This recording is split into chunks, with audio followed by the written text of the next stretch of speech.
Assalamualaikum warahmatullahi wabarakatuh.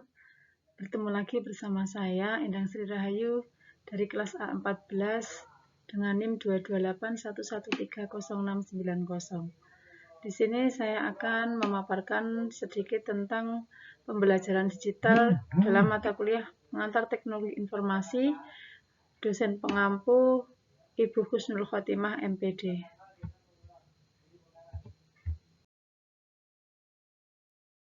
Dalam materi kali ini, fokusnya adalah pada pembelajaran digital dan prinsip-prinsipnya. Pelajaran ini juga berfokus pada peran pengajaran digital dalam metode penerapan pembelajaran digital dalam pendidikan abad ke-21.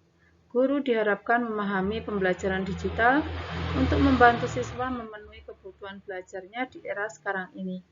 Kemajuan teknologi sangat penting di era globalisasi sehingga guru harus kreatif dan inovatif dalam memanfaatkan teknologi agar pembelajaran lebih menarik dan efektif.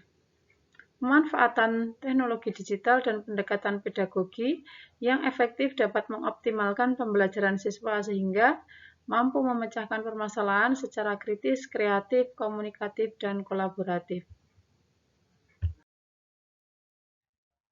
Di sini saya akan memaparkan tentang konsep dan prinsip pembelajaran digital. Pengertian pembelajaran digital. Pembelajaran digital merupakan pembelajaran yang menggunakan teknologi untuk pengalaman belajar yang efektif, instruksi berkualitas, akses ke konten yang menarik, umpan balik, fleksibilitas waktu dan tempat, serta instruksi individual.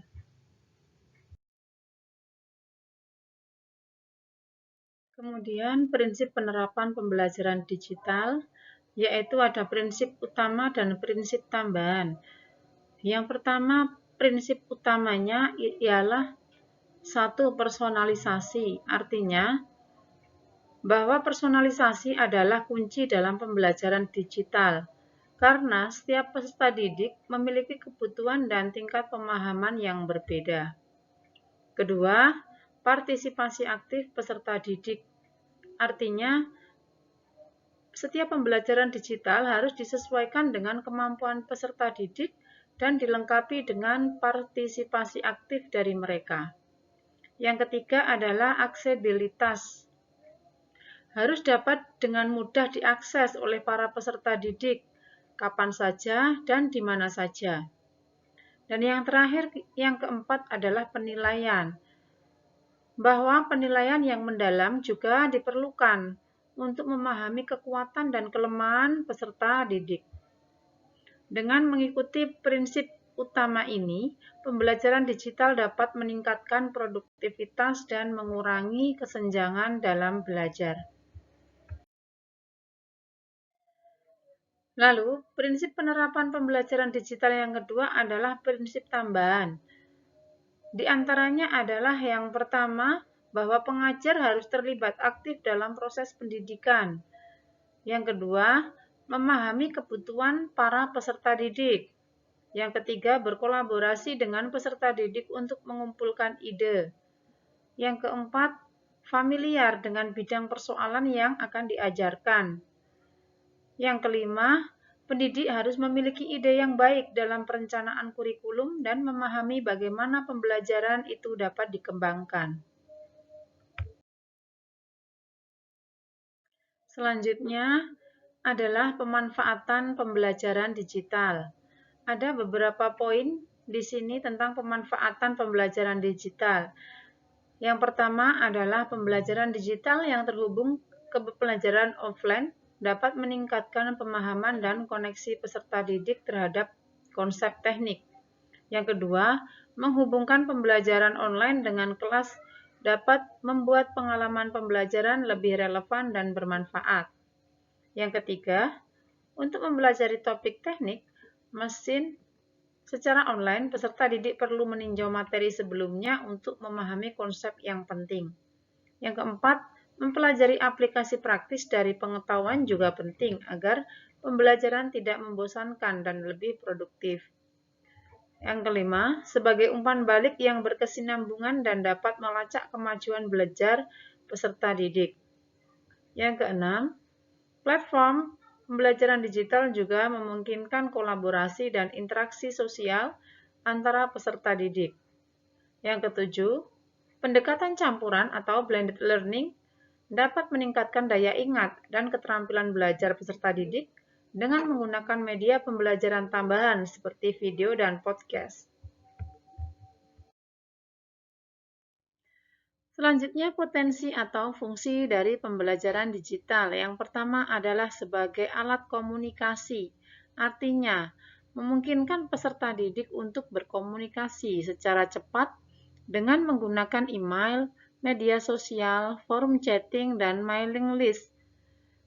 Kemudian, melalui alat komunikasi digital juga lebih efektif dan efisien dibandingkan dengan menggunakan telepon atau fax.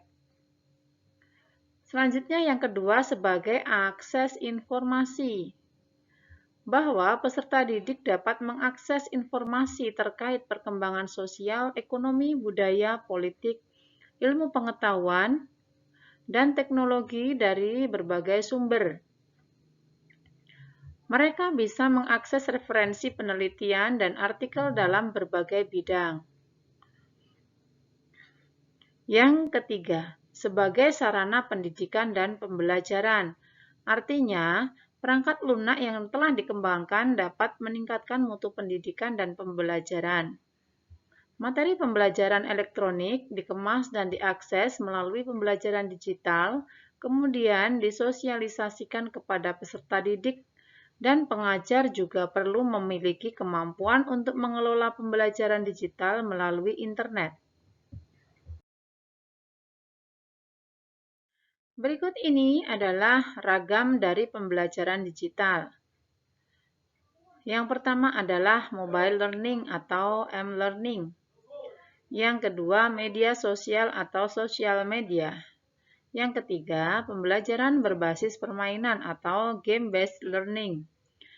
Yang keempat, pembelajaran elektronik berbasis awan atau cloud.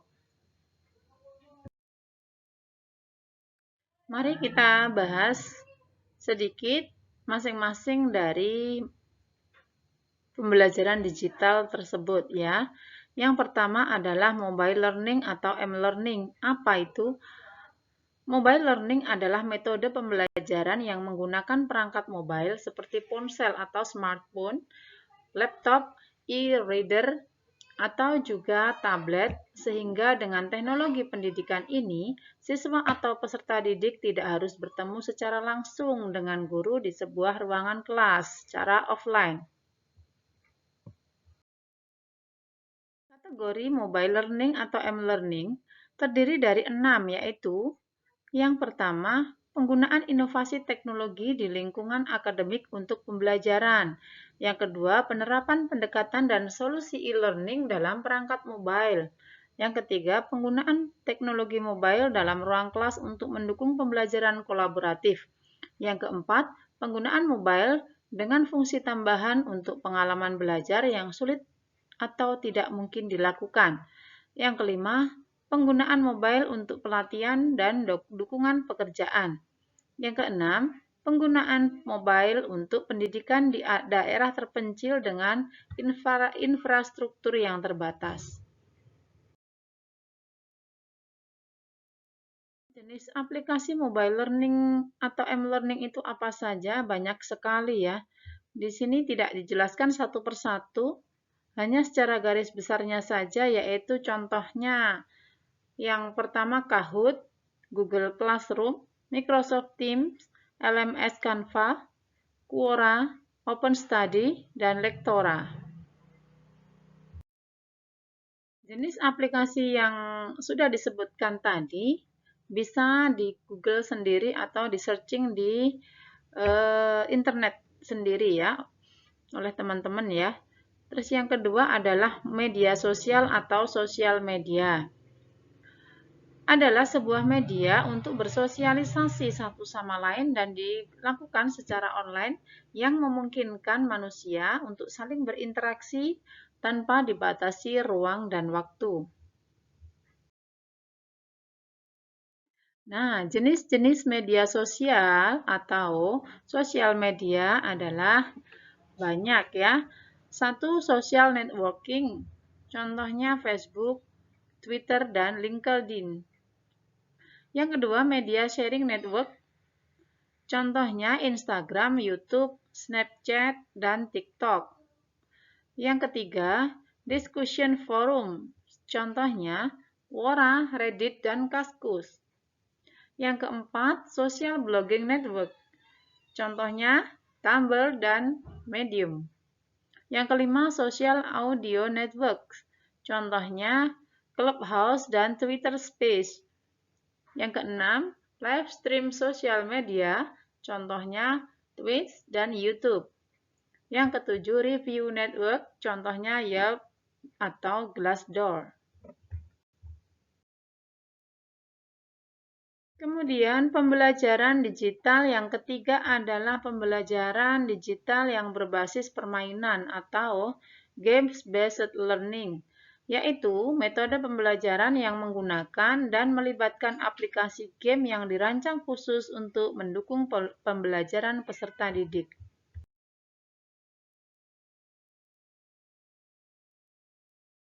Macam-macam aplikasi pembelajaran berbasis permainan atau game-based learning, yaitu satu Educandy, WordWall, Marble Budaya Nusantara, terus apalagi ini, Khan Academy Kids, dan Minecraft Education Edition, dan masih banyak lagi, nanti bisa di searching sendiri di internet. Kemudian pembelajaran digital yang keempat adalah pembelajaran elektronik yang berbasis awan atau cloud. Adalah salah satu platform revolusioner untuk sistem pendidikan dengan bantuan teknologi cloud, sehingga guru dan siswa dapat mengakses data dari mana saja dan kapan saja. Platform ini memudahkan orang untuk belajar dari mana saja di dunia tanpa mengalami kesulitan apapun. Lantas jenis layanan apa yang disediakan dalam cloud computing? Ada tiga. Satu, perangkat lunak sebagai layanan SaaS seperti Google Mail, LinkedIn, Twitter, dan Facebook. Yang kedua, platform sebagai layanan PaaS seperti Microsoft Azure Investment, Amazon Web Service. Yang ketiga, infrastruktur sebagai layanan IaaS seperti Telkom Cloud dan Simple Storage Service. Kemudian contoh-contoh cloud computing ada beberapa dan masih banyak lagi. Yang pertama adalah Google Drive. Itu contohnya ada Google Meet, Google Classroom, dan lain sebagainya. Yang kedua, media sosial terdiri dari YouTube, LinkedIn, Facebook, Instagram mungkin, dan banyak lagi.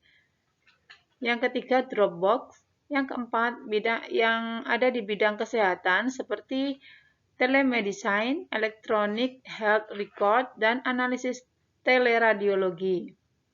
Yang kelima, dalam bidang pendidikan seperti Google Talk, Google Video for Education, dan Google Classroom. Yang keenam, dalam bidang pemerintahan seperti layanan jasa alih daya pengelolaan TIK oleh Badan Pengkaji dan Penerapan Teknologi BPPT dan penerapan cloud computing dalam sistem kerja Badan Pengawas Tenaga Nuklir dan Kementerian Riset dan Teknologi atau Kemenristek. Itu tadi sedikit paparan dari saya. Intinya, kesimpulannya adalah bahwa pelajaran digital menggunakan teknologi untuk memperkuat pengalaman belajar, memberi instruksi yang berkualitas tinggi, konten yang menarik, umpan balik, dan fleksibilitas waktu dan tempat. Prinsipnya adalah personalisasi, partisipasi, aksesibilitas, dan penilaian.